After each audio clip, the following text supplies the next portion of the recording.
G'day guys, welcome back. My name is Wildkard.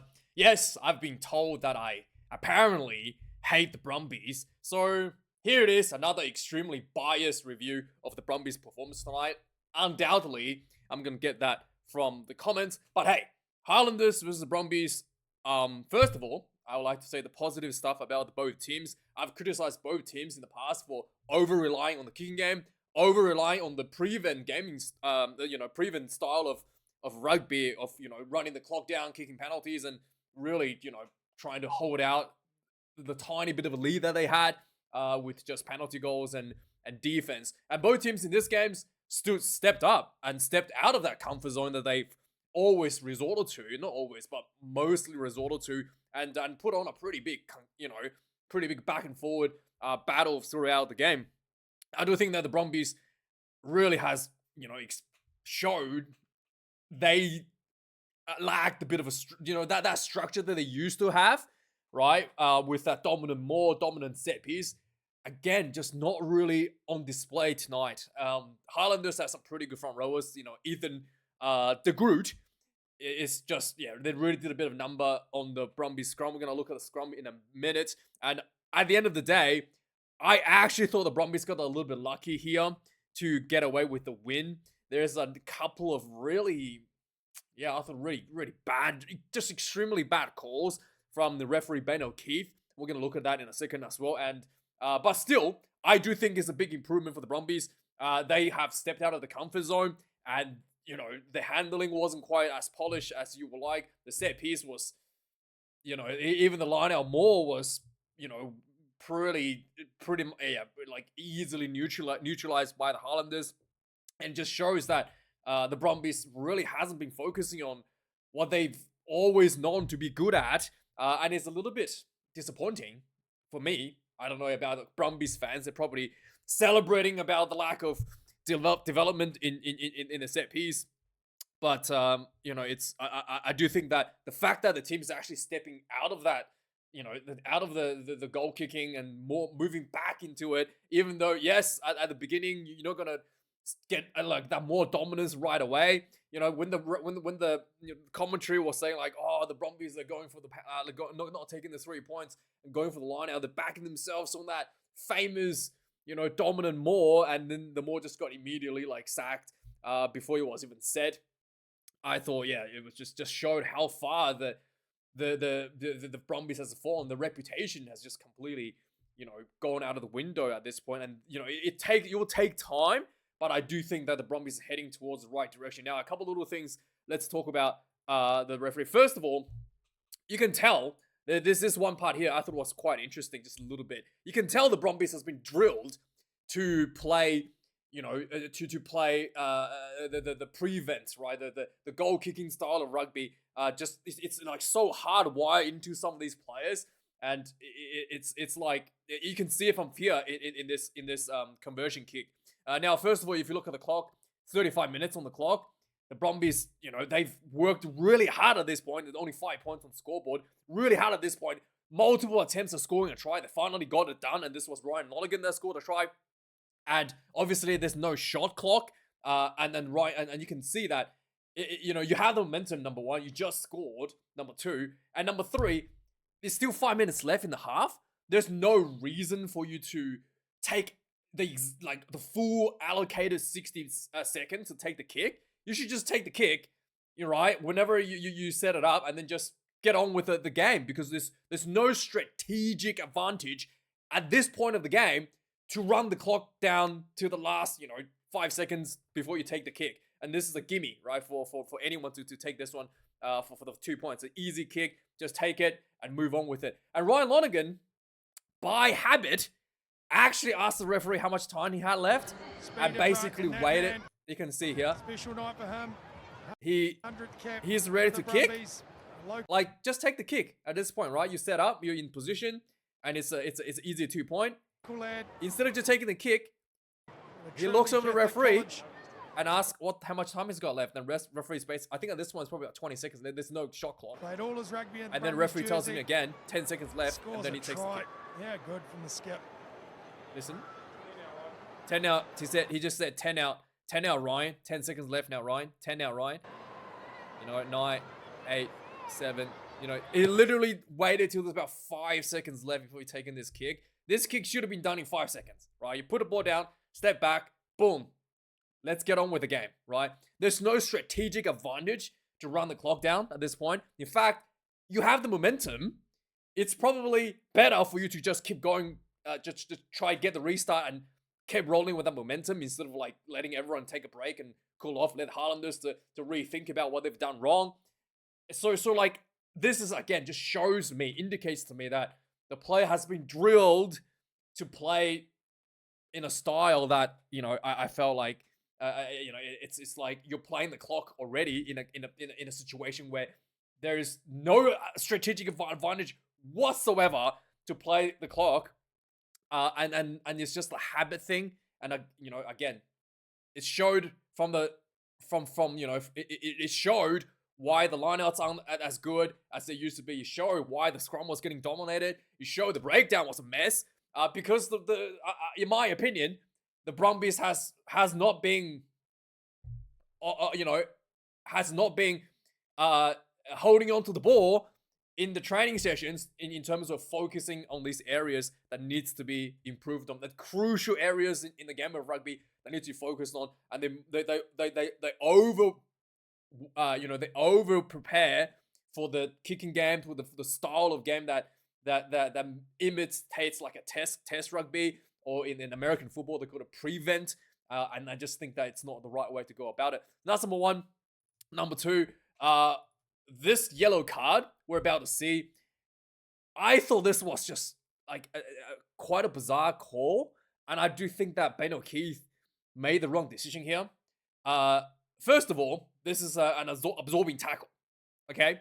Absorbing tackle meaning that the defender is basically still or moving backwards, and it's the ball carrier running into the defender. That's number one. Number two, there's another player involved in the tackle as well. And number three, if you watch the replay, it looks like Frost has headbutted the tackler running into the tackle deliberately.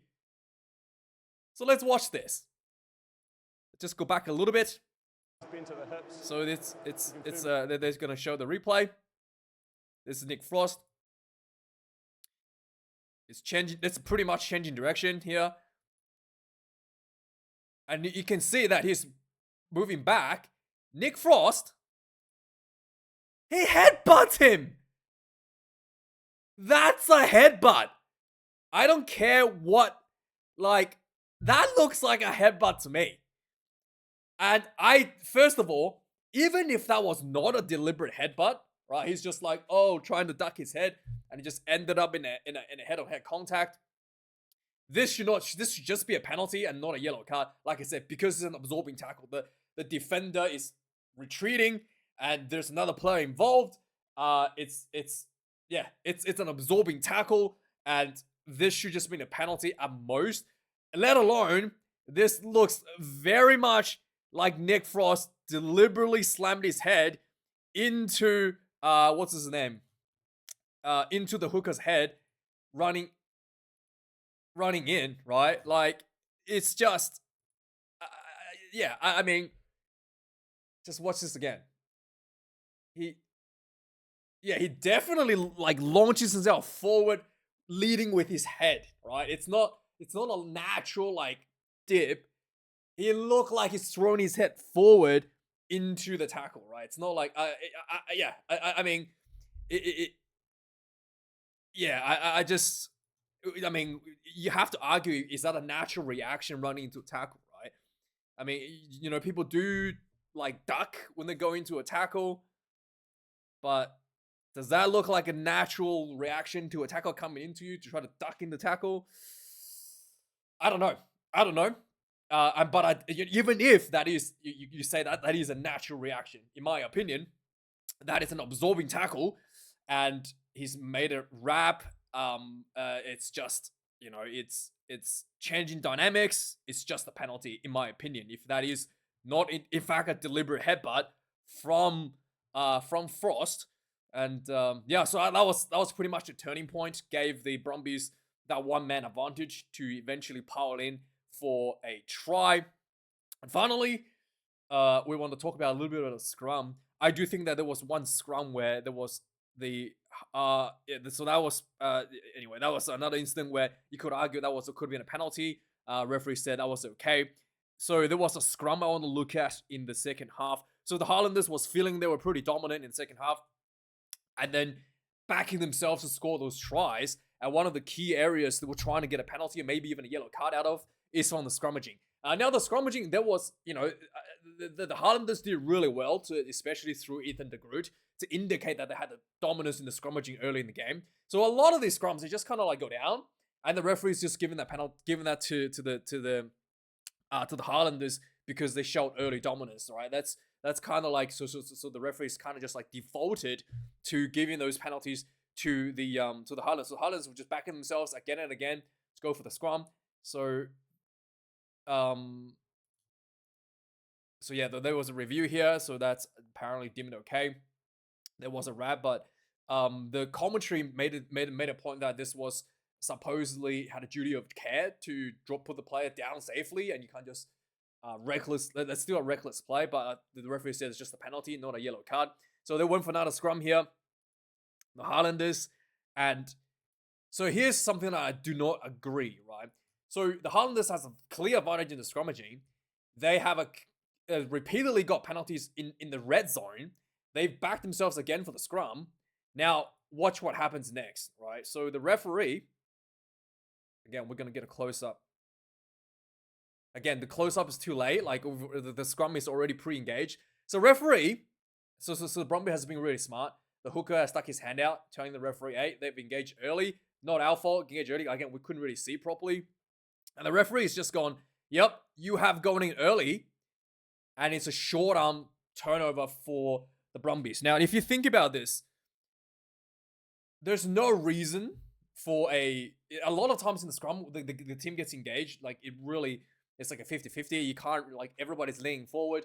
Again, the camera angle was horrendous. We couldn't really see who actually initiated the early engagement. The referee has said that the Highlanders has engaged early. Now, there's no reason to indicate that the Highlanders, like, there's no reason for Highlanders to do that. This is their feed. They had multiple penalties already. And there's,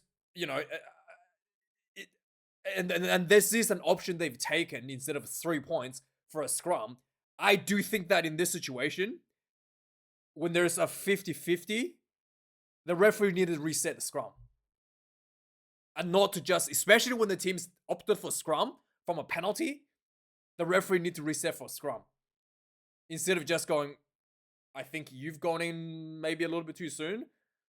Because, because you have to give the team that's picked the scrum a little bit of advantage, in my opinion. And I do think that if you don't, then you are, then the team in the future you are decentivizing the team to go for the scrum contest in the future. So it just doesn't make sense to me that the team that's dominating would choose to engage early deliberately, right? There has to be something. This pulling and shoving from both teams, and I just think that you need to give the team the benefit of the doubt and just reset the scrum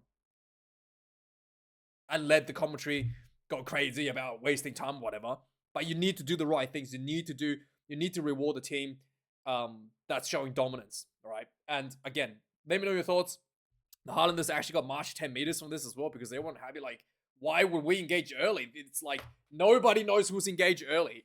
And the referees just felt like there was the Highlanders that engaged early, which did not make sense to me at all. Any team wouldn't want to do that, especially it's your feed and you've relinquished a point, an opportunity to take 3 points for this as well. So yeah, anyway, let's have a look at the stats of the game. 1 tries to 2, 388 run minutes of the Brumbies to the Highlanders 324. 153 carries for the Brumbies, 96 for the 153 carries for the Brumbies, 96 for the Highlanders. 18 turnovers conceded for both teams. 213 tackles made for the Highlanders. 18 missed tackles. That's pretty good completion rate. 120 tackles made for the Brumbies. 28 missed tackles. That is not good. 26 kicks in play for the Highlanders, 34 for the Brumbies, no missed kicks, and the kick meter is actually pretty close, despite the Brumbies clearly had way more kicks. 822 for the Highlanders, 878 for the Brumbies, so a lot less efficiency out of the Brumbies goal kicking game. Lineouts, this one's pretty horrendous for both teams. 6 lineouts lost for the Highlanders, 15-1. 11 lineouts won for the Brumbies, 3 lost. 1 scrum loss for the Highlanders is one which I saw, which I thought was, that just didn't really make sense. A 1 yellow card for the, again, pretty bad call from the referee, Ben O'Keefe, against Highlanders. Highlanders have been very disciplined for the game. 7 penalties conceded, and how you lose the game, I do not know. The Brumbies, 30 on the other hand, 13 penalties conceded. I don't even think there was at any point a warning against the Brumbies for the penalties, especially during that period where maybe there was a I can't remember. I don't think there even was because it was scrum penalties. I don't even think there was a warning from Ben O'Keefe in that regard. But anyway, let's have a quick recap of the game. There's not too much that happened. Both teams couldn't really get any early footings into the scoreboard, and 20 minutes in, finally, the Highlanders said, okay, enough is enough. We're going to take the first 3-point. They kicked the 3. 33 minutes, the Brumbies wasn't able to break the Highlanders defense for quite some time. They were like, they had a penalty right in front. They didn't kick it. They went for the line out. The maul was immediately sacked before the maul was even formed, and then they just picked and go. Eventually, Lonergan picked and go himself for the try. 7 points to 3, and that's at halftime.